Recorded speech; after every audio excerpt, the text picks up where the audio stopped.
नमस्कार।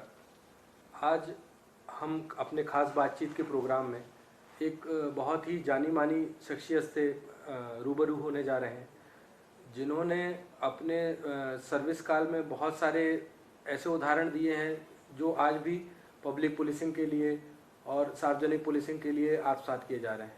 हम बात कर रहे हैं श्री भगवत सिंह चौहान जी की, जो वर्तमान में जबलपुर के पुलिस महानिरीक्षक हैं।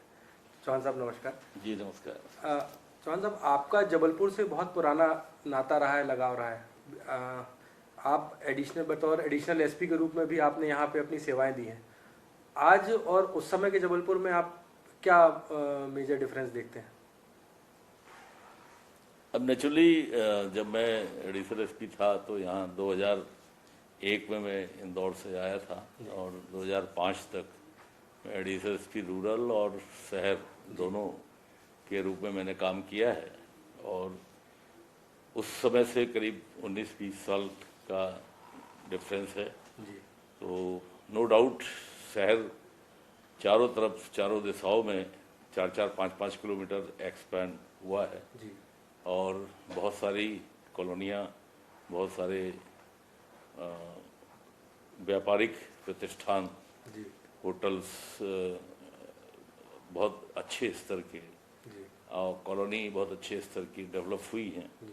उस संबंध में कुछ लैंड डिस्प्यूट्स भी डेवलप हुए हैं और उसके साथ साथ जो यहाँ विकास हुआ है जी। वो धीमी गति से जरूर है पर अच्छा हुआ है। जी।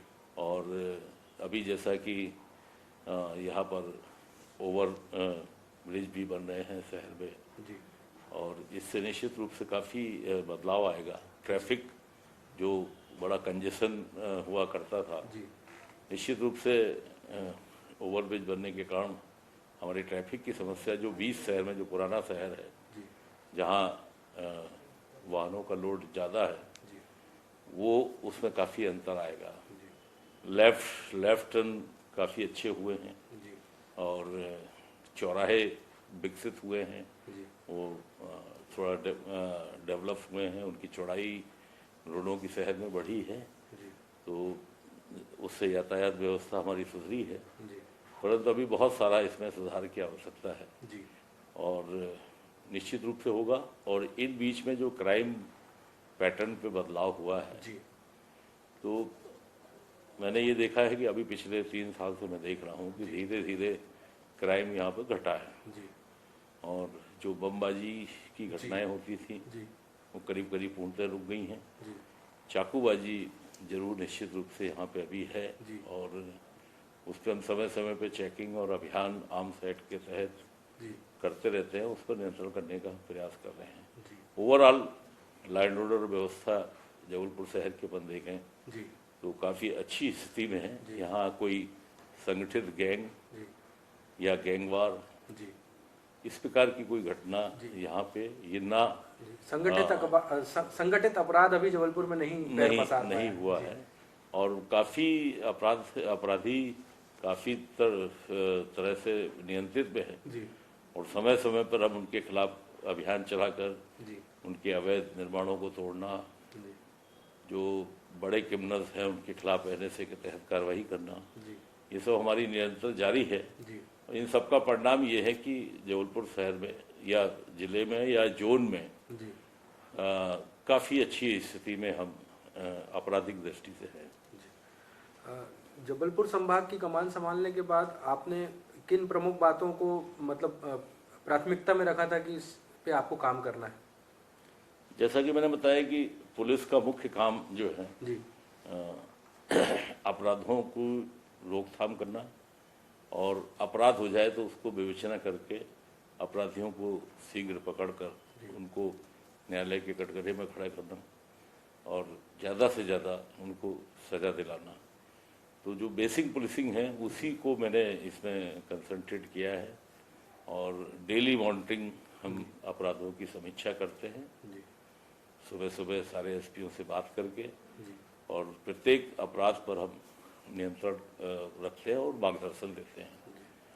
जो हीनियस ऑफेंसेस हैं, ग्रीवियस घटनाएं हैं, या अपने SC/ST वर्ग के खिलाफ जो अपराध हैं उनकी रिपोर्ट पर जो अपराध पंजीबद्ध होते हैं, या महिलाओं संबंधी जो अपराध हैं, ये हमारी प्रायोरिटी पर रहते हैं। खास तौर से जो नाबालिग बच्चियां, बच्चे जो गुमे हैं, उनके खिलाफ भी हमने समय समय पे अभियान चलाया है, उस पर रिकवरी काफ़ी अच्छी की है।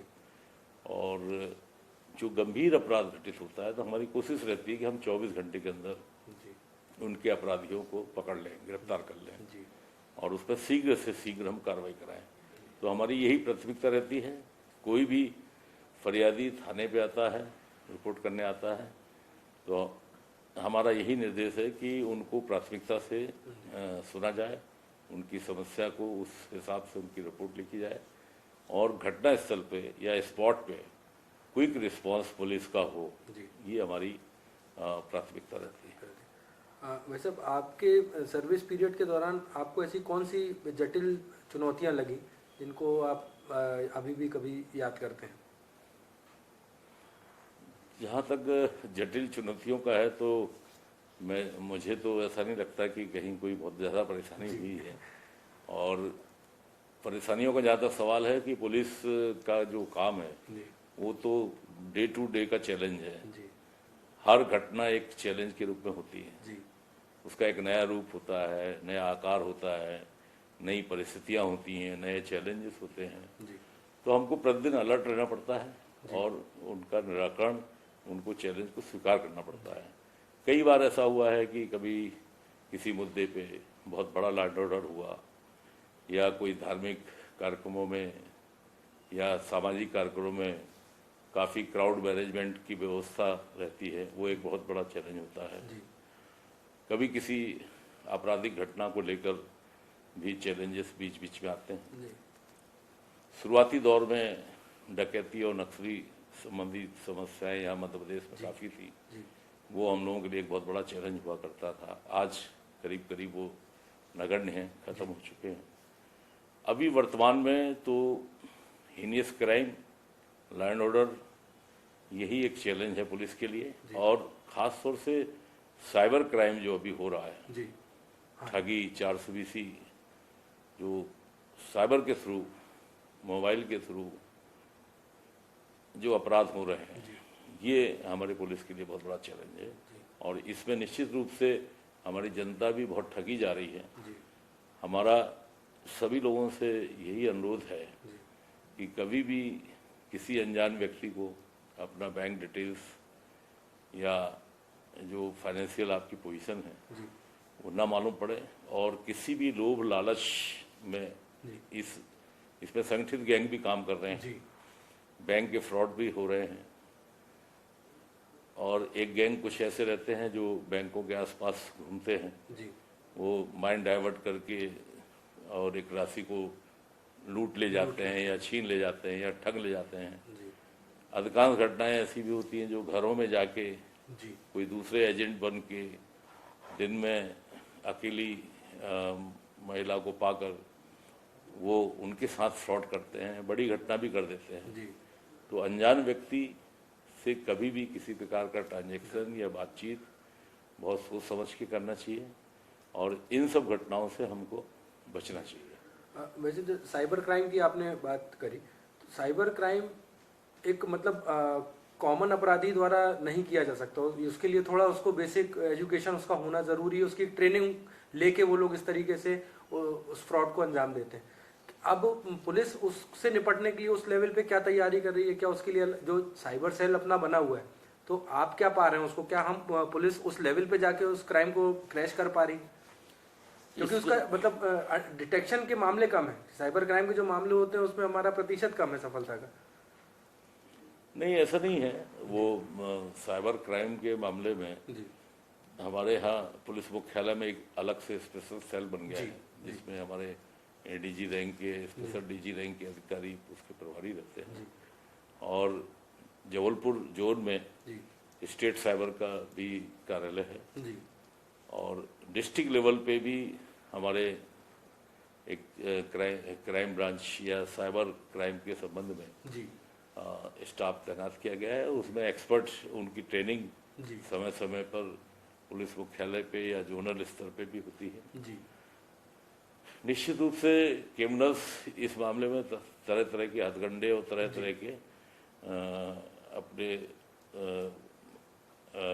मोडस ऑपरेंडी चेंज करता जी रहता है। जी उस हिसाब से पुलिस हम लोग भी फॉलो अप करते हैं, अपनी तैयारी करते हैं।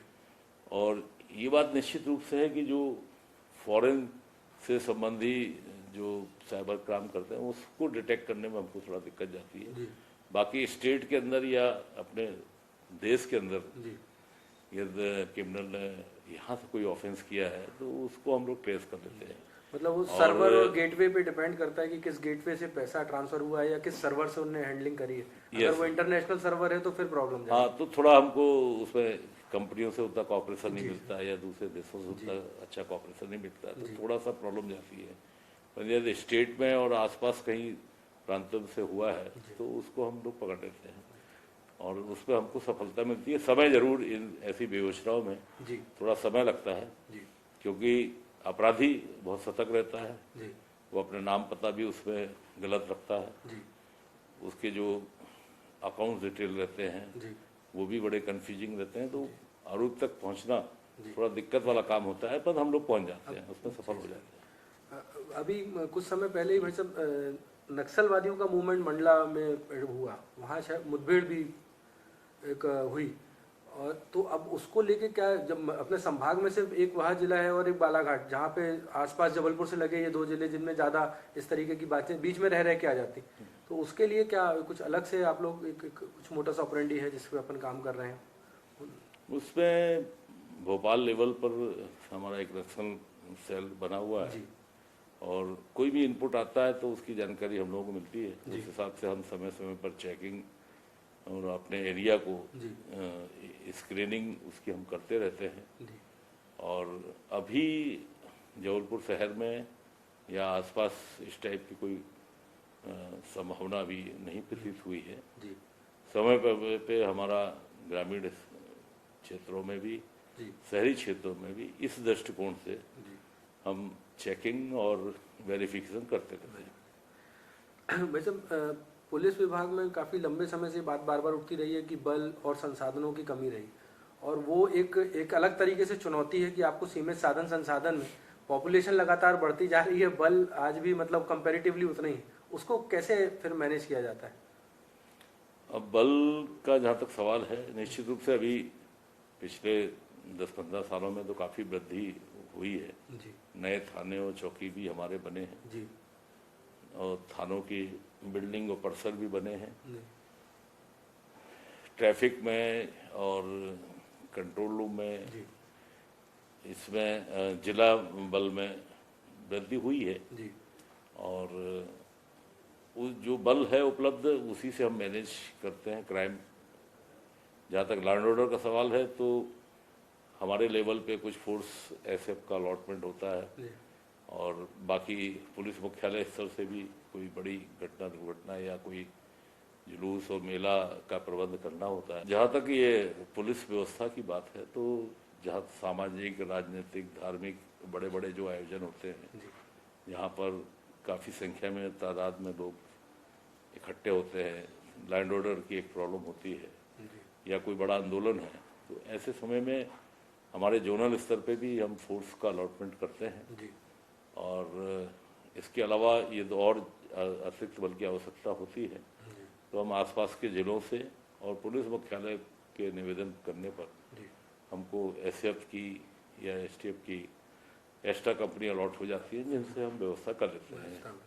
थाने चौकी का जहाँ तक सवाल है, डे बाई डे नए नई कॉलोनी बन रहे हैं, नए नए शहर में नगर बन रहे हैं, मोहल्ले नए बन रहे हैं, वहाँ पे चौकी की सहायता केंद्रों की डिमांड आती है जी उसमें हमको थोड़ा दिक्कत जाती है क्योंकि फोर्स थाने पे हमारा उतना ही रहता है जी और हमको नया चौकी या नया सहायता केंद्र स्थापित करने में निश्चित रूप से 8-10 आदमियों का बल अतिरिक्त रूप से लगता है जी वो मैनेज करने में हमको दिक्कत आती है। जहाँ तक अभी तक पुलिस की कार्यप्रणाली और थाने की कार्यप्रणाली है उसमें हमारी व्यवस्था ठीक चल रही है और क्योंकि संसाधन की बढ़ गए हैं। जी जैसे साधन, जैसे कंप्यूटर्स हैं, जी वाहन हैं, जी ये थानों पे बढ़ गए हैं। तो इन रिसोर्सेज से जी सीसीटीवी कैमरेज लग गए हैं, जी उससे भी हमको अपराध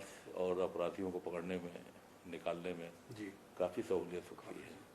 तो ये जो टेक्नोलॉजिकली जो डेवलपमेंट हो रहा है, जी। उससे हमको पुलिसिंग में काफ़ी मदद मिल रही है। भाई साहब, विभाग में जो निचले स्तर के कर्मचारी हैं, आरक्षक हैं, सिपाही हैं, इन पे काफ़ी देखा जाता है दबाव रहता है मानसिक रूप से। ड्यूटी का भी प्रेशर है, परिवार का भी प्रेशर है, और कई बार ऐसी स्थितियां बन जाती हैं कि इनको मतलब एक्स्ट्रा ड्यूटी करनी पड़ती है। तो उसके लिए आप अपन जोन स्तर पे कुछ ऐसी योजना कि इनका कुछ एक तरीके से इनको मानसिक रूप से रिलैक्सेशन मिल सके, या इस तरीके कुछ शिविर का या इनकी काउंसलिंग का कुछ ऐसा आपके योजना है? नहीं, इसमें देखिए कि वैसे तो हमने वीकली ऑफ का भी सिस्टम जी सरकार ने दिया हुआ है, जी इनको वो देते हैं। जी 15 दिन की इनको स्पेशल लीव मिलती है। जी और जहाँ तक मानसिक उसके लिए जी तो समय समय पर हमारा जो पुराना सिस्टम है जी कि मंगलवार शुक्रवार को परेड होती है, जी। इसमें फिजिकली एक्सरसाइज हो जाती है, जी व्यायाम हो जाता है। अभी कोरोना काल में हमने काफ़ी डॉक्टर्स से इनको परामर्श दिलवाया, कैंप भी लगवाए, चेकिंग भी करवाई, और हेल्थ संबंधी इनको सेमिनार भी अटेंड करवाए हैं। जी और समय समय पे हमारे योगा शिविर भी हम लोग चलाते रहते हैं। जी तो हेल्थ पे हम लोग हेल्थ चेकअप, हमारा एक इनका किट कार्ड बना हुआ है। जी हमारे पुलिस लाइन में हॉस्पिटल की व्यवस्था है। जी तो हमने बड़े कैंप भी पुलिस लाइन के ग्राउंड में लगवाए हैं। जी। यहाँ एक जनरल चेकिंग बॉडी की हमने करवाई है, उनके अपने पुलिसकर्मी के परिवारों को भी हम कराते रहते हैं। तो स्वास्थ्य संबंधी हम लोग काफ़ी ध्यान रखते हैं, और खासतौर से अभी कोरोना काल में हम लोगों ने इस चीज़ को बड़ा महत्व दिया है।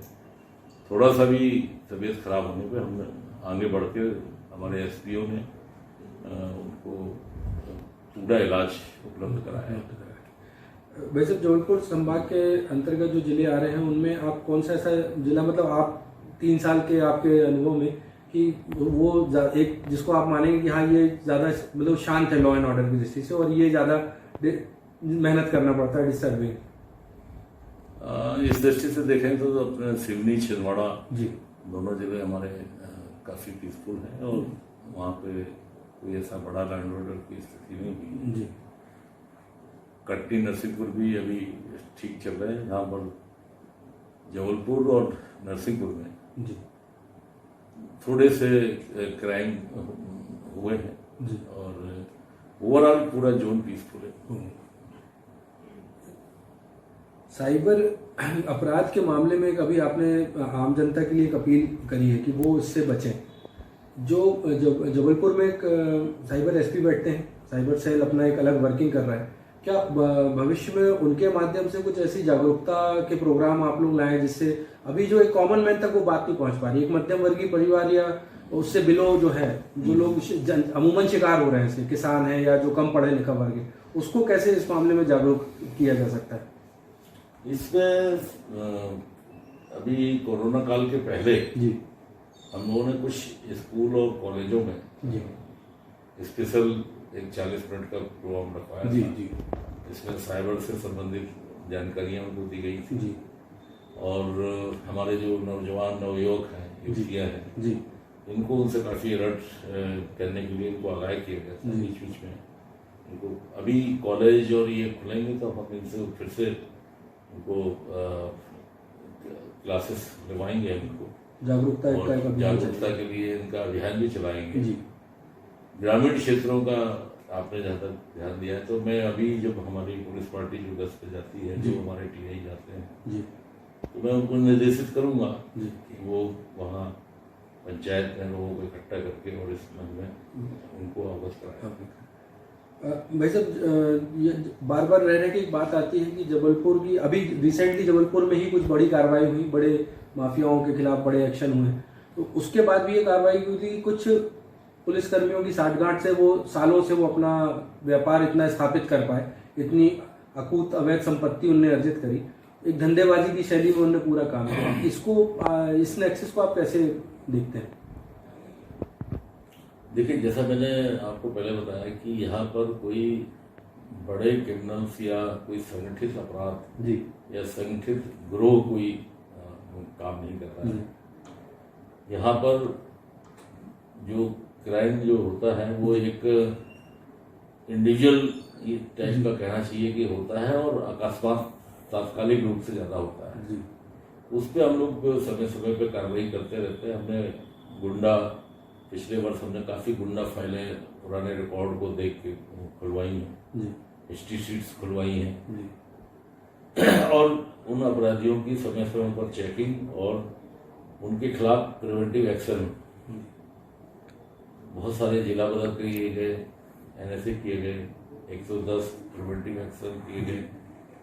ये अभियान हमारा चलता रहता है, और इसके लिए हमारे जो सुपरवाइजन ऑफिसर है जी CSP, एडिशनल SP, ये लगातार इनको हम निर्देशित करते हैं कि जब भी थाने पे जाए तो इन सब चीज़ों को मॉनिटर करें, जी जिससे कोई भी थाने से कोई भी अपराधी लिप्त होके फायदा ना उठा पाए।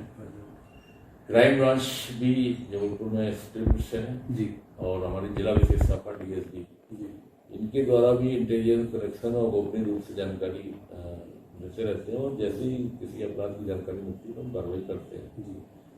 तो हमारे पुलिस का कोई संगठित गैंग से नेक्सस होना या उनसे जोड़, ऐसा इस जोन में इस टाइप की समस्या नहीं है।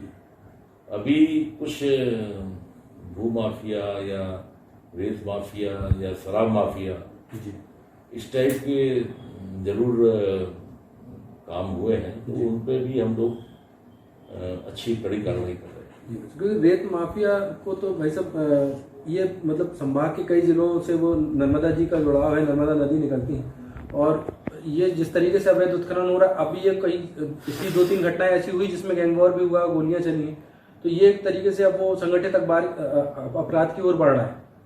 तो इसको अब तोड़ने के लिए, इसीलिए जो 2-3 घटनाएं जो हुई हैं, हम लोगों ने तत्काल उसको क्रश किया, सारे आरोपी पकड़े, सारे विवेचना में। तो अभी वर्तमान में पिछले 1-2 महीने से आपने देखा होगा कि इस टाइप की कोई लड़ाई झगड़ा नहीं हुआ है, और काफ़ी कुछ कंट्रोल में है। और हम लोगों ने, जैसे आपने कहा कि रेत माफिया के, तो अब जो भी अवैध वाहन मिलता है हम सीधा उस पर 379 की कायम करते हैं, चोरी की कायम करते हैं।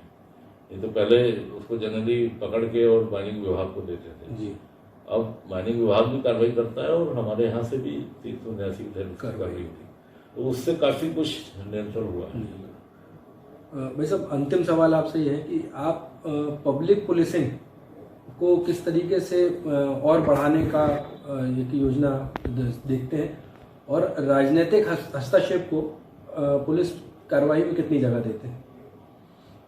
देखिए, जहाँ तक राजनीतिक हस्तक्षेप का सवाल है, तो मैं नहीं समझता, मेरे को भी कभी ऐसी कोई दिक्कत नहीं आई कि कभी भी कोई अपराधी को पकड़ने में या कोई अपराध पंजीबद्ध करने में, अपराध पंजीबद्ध हो गया तो किसी अपराधी को गिरफ्तार करने में या चालान करने में कभी भी किसी राजनीतिक व्यक्ति द्वारा व्यवधान नहीं किया गया। तो मैं नहीं मानता कि कोई हस्तक्षेप इस प्रकार का पुलिसिंग में या पुलिस व्यवस्था में या पुलिस की ड्यूटी करने में कहीं कोई दिक्कत है। पुलिस अधिकारी हमारा निष्पक्ष रूप से कार्रवाई करे, तत्काल कार्रवाई करे, उसका रिस्पॉन्स क्विक हो, समस्या को समझे, वो समझ के तत्काल त्वरित एक्शन ले, कहीं कोई दिक्कत नहीं है। जनता भी यही चाहती है और हर व्यक्ति यही चाहता है, राजनीतिक लोग भी चाहते हैं, हम लोग वरिष्ठ अधिकारी भी चाहते हैं कि अपराध हो तत्काल हमारा थाना इस पर रिएक्ट करे। पुलिस अधिकारी हमारा SHO जो है उसके नॉलेज में होना चाहिए कि घटना, और उसके क्षेत्र में जो अपराधी हैं वो भी उसकी नज़र में उसकी पकड़ होना चाहिए कि हमारा कौन सा अपराधी किस प्रकार की गतिविधि में लिप्त है और उसको हमको कैसे नियंत्रण करना है। बेसिक पुलिसिंग जो है कि रात की गश्त अच्छी हो उस थाने की, ये हमारे TI को देखना चाहिए। जो हमारे रात गश्त अधिकारी हैं उनको ईमानदारी के साथ नाइट ड्यूटी करना चाहिए। मॉर्निंग गश्त भी हमारे शुरू हो जाती है सुबह 4 बजे से जी। उनको भी 4 बजे से 9 बजे तक। तो ये जो सिस्टम जो पुलिस का बना हुआ है 24 आवर्स का, जी। थाने पे रात को भले 2 बजे कोई जाए 1 बजे जाए, कभी भी किसी रिपोर्ट में हीला हवाली या ढीलापन नहीं बर्दाश्त की मैं करता हूँ जी। और सबको एक सख्त हिदायत भी है कि कोई भी किसी सूचना पे लेट होता है, रिएक्ट होता है या अपराध पंजीबद्ध करने में देरी करता है तो उसके खिलाफ विभागीय दंडात्मक कार्रवाई की जाती है। बेसिक पुलिसिंग जो एक जनता की अपेक्षा है, जो समाज के लिए जरूरी है, उसको पूर्ण करना हमारा दायित्व है। ये थे जबलपुर जोन के आईजी श्री भगवत सिंह चौहान। ये हमारे लिए एक बहुत ही सुखद अनुभव रहा है कि सन 2004 में जब चौहान साहब एडिशनल एसपी जबलपुर थे तब भी उनका साक्षात्कार किया था और आज 2020 में भी हम उनका साक्षात्कार कर रहे हैं। नमस्कार।